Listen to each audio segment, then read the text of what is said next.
কত রক্ত ঝরল জননী, কত প্রাণ বলিদান, কত সন্তান হলো নিঃশেষ রাখতে তোমারই মান। আজন্ম পালিছে যে মা, বদলে নেই যে তার মাতৃভাষা মাতৃদুগ্ধ সকলের অধিকার।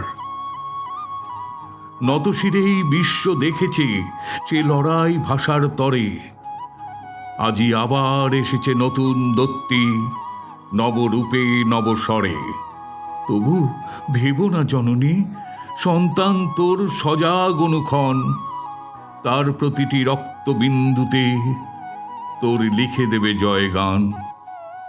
এসো আজ নতশিরে প্রণাম জানাই সকল ভাষা শহীদদের, আর হাতে হাত রেখে অঙ্গীকার করি তাঁদের সে লড়াই আমরা বাঁচিয়ে রাখব প্রজন্ম থেকে প্রজন্মে। ইন্ডি ফিউশন আর্টের পক্ষ থেকে সকলকে জানাই আন্তর্জাতিক মাতৃভাষা দিবসের প্রীতি ও শুভেচ্ছা।